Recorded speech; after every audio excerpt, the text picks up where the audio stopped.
Olá, sejam todos e todas bem-vindos ao nosso canal Capoeira Pedagógica.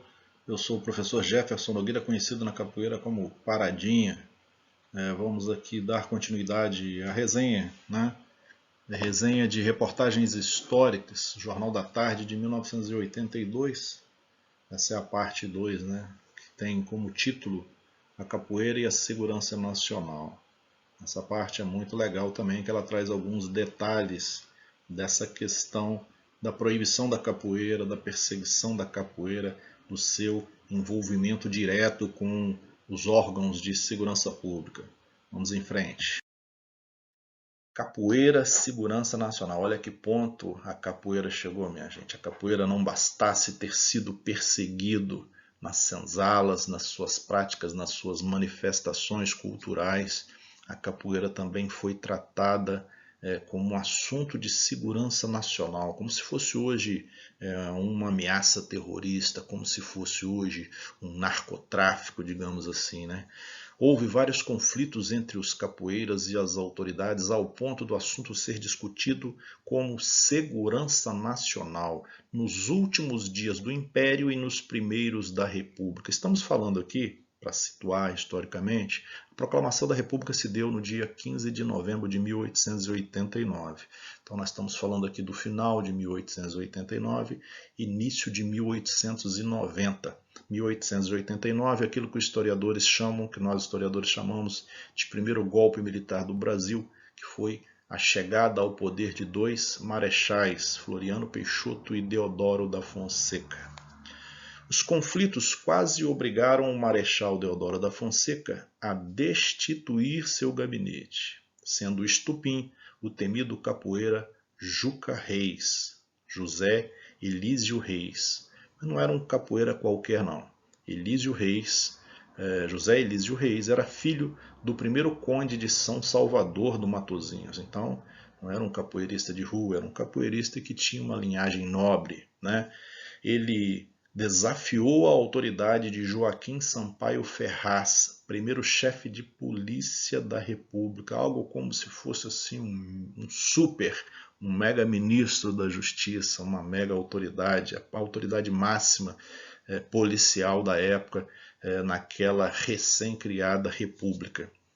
Esse Joaquim Sampaio Ferraz, esse chefe de polícia, esse chefe máximo de polícia, punia os capoeiras.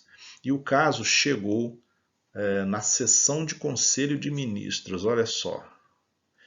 Por causa de um atrito entre um temido capoeira e um chefe de polícia, a capoeira é levada para uma sessão extraordinária no Conselho de Ministros.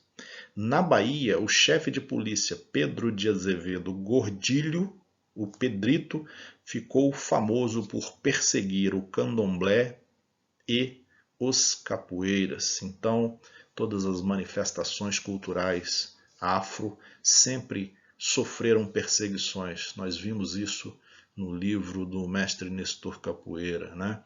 E então toda manifestação cultural, a capoeira, o candomblé, o batuque, o samba, sempre foram perseguidos e sempre tiveram amparo legal para essas perseguições.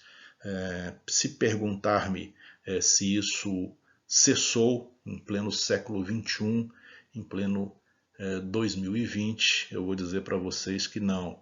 Basta dar uma pesquisada na internet que vocês vão ver templos de candomblé, templos de umbanda sendo apedrejado, sendo invadido, a mando de traficantes, principalmente no Rio de Janeiro, em várias comunidades, onde se está sendo proibida a prática das religiões afro. Deprimente, em pleno século XXI, ainda temos esses resquícios dessa perseguição de outrora. Então nós vimos ali que no início do século XX, 1900 mais ou menos, a capoeira se via, né, muito perseguida, sendo elevada ao grau de problema de segurança nacional. Mas foi em 1937 que Manuel dos Reis Machado, o mestre Bimba, deu uma reviravolta. Situando em vocês mais ou menos no tempo histórico, 1937 é o período que começa o Estado Novo. da chamada ditadura Vargas. Vai de 1937 a 1945. Vargas já estava no poder desde 1930, né? Sob uma artimanha, uma articulação aí, dá-se um golpe e Getúlio Vargas chega ao poder em 1930, ele leva, em 1937 ele dá um outro golpe, que é o Estado Novo, e fica no poder durante 15 anos. De 1937, então, o Estado Novo perdura até 1945. Feito esse adendo histórico, veio a ascensão, quer dizer, a capoeira se tornou livre quando o interventor Juraci Magalhães mandou um soldado na academia de Bimba entregar-lhes um ofício, um documento, solicitando o seu comparecimento ao palácio. Imagina o Bimba chegando lá em pleno Estado Novo, um militar, um soldado com um documento intimando-o a comparecer ao palácio. Bimba avisou a seus alunos: se eu não retornasse, era porque estava preso. Se não retornasse, era porque estava preso. Lá foi surpreendido por um convite para mostrar sua capoeira a diversas autoridades que visitavam o Brasil, né? Visitavam a Bahia.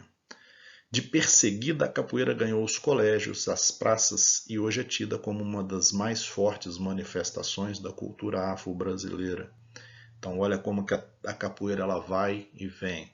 A capoeira de um problema de segurança nacional, um problema capitulado em lei, no Código Penal, ela vai agora, através de Mestre Bimba, que chega a Getúlio Vargas, e a capoeira não é considerada mais um crime.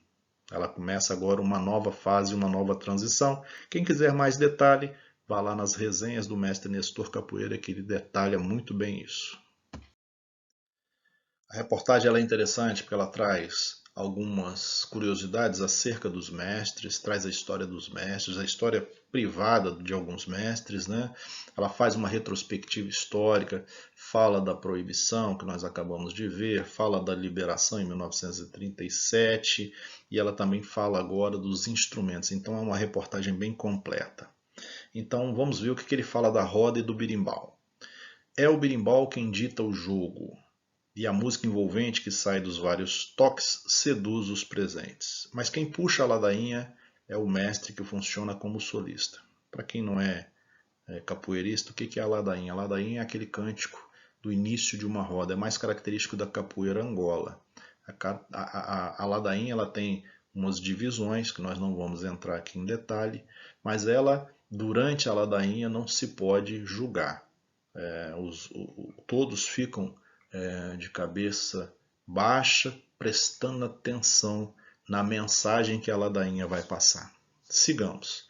Além do birimbau, é necessário um bom pandeiro, reco-reco e as palmas dos presentes para o jogo ou a brincadeira esquentar, né? A cada toque do birimbau corresponde uma modalidade de jogo. Isso aí nós vimos já no livro do Nestor Capoeira, né? Cada toque corresponde a uma determinada atividade, a uma determinada dinâmica da roda. Os versos não possuem métrica ou rima, são na maioria das vezes improvisados e sempre ligados a temas que revelam suas raízes populares. A melodia é um compasso binário e a harmonia é simples, porém envolvente. Era tradicional nessas rodas, não músicas decoradas, mas o mestre ali, ele tinha aquela desenvoltura de que eu chamo cantar a roda, cantar os acontecimentos que estavam na roda. Então isso servia para você provocar um desafeto seu, para você contar uma história do seu mestre, para você contar uma história que acabou de acontecer antes da roda iniciar. Então funcionava meio que no improviso e meio na provocação. Então um mestre cantava, o outro respondia e assim a roda seguia. O autor da reportagem, o repórter, vai pegando os dados, vai colhendo os dados, vai perguntando ali os mestres e vai montando, né, o que seria o ritual da roda de capoeira. Vamos ver como que ele descreve o que ele estava vendo e as informações que ele colheu dos mestres. Os capoeiristas agachados na cocorinha, como eles chamam, ouvem a música atentamente e quando a ladainha entra começam a luta. e o coro entra. E faca de matar, camará, e galo cantor, camará, e cocorocô, camará. Os capoeiristas se benzem com sinais característicos do cristianismo ou do candomblé e em seguida cumprimentam-se com um aperto de mão e saem em aú, começando o jogo, a luta, enfim, começando, né, a nossa capoeira. Muito interessante, né? De uma forma bem simples, ele narra ali para um não iniciado na capoeira como que se dá o início de uma roda característica principalmente da capoeira Angola. Então a reportagem continua a descrever, né, o ritual na roda de capoeira. Os corpos negros lançam-se no ar e no chão, cada um procurando atingir o parceiro, com rasteiras, bênçãos, martelos, cabeçadas ou os rabos de arraia. E uma infinidade de golpes que sempre são introduzidos pelos mestres de capoeira. Os golpes são dados enquanto os capoeiristas ficam gingando o corpo de um lado para o outro. É uma parte de fundamental importância da capoeira, ou seja, a ginga. A negativa é um golpe de defesa e de ataque. O capoeirista nega o corpo ao golpe do adversário. Por isso que vem o nome negativa, né? Quando você me dá um martelo, você me dá uma bênção, eu saio numa negativa. Eu estou negando, olha, você me deu isso aí, mas aqui não vai me pegar porque eu negacio, eu volto atrás, eu desço na negativa. O capoeirista nega o corpo ao golpe do adversário, caindo para trás e com o pé arrasta o pé de apoio do outro, derrubando-o. Aqui ele está narrando uma cena que você cai na negativa e volta com uma rasteira. O voo de morcego consiste em pular com os dois pés no peito do adversário, derrubando-o. Né? Não é muito comum hoje se ver o voo do morcego, mas era um movimento muito clássico nas rodas de capoeira. Como nós falamos na parte anterior, né, os elementos fundamentais da reportagem, a reportagem traz fatos históricos relevantes, traz curiosidades acerca da vida particular dos mestres, traz aí informações relevantes, muito interessante. Nós tentamos aqui, né, fazer agregar valor à reportagem, dando aí um enfoque histórico para que vocês consigam contextualizar em que período da história do Brasil nós estamos tratando. Até a próxima.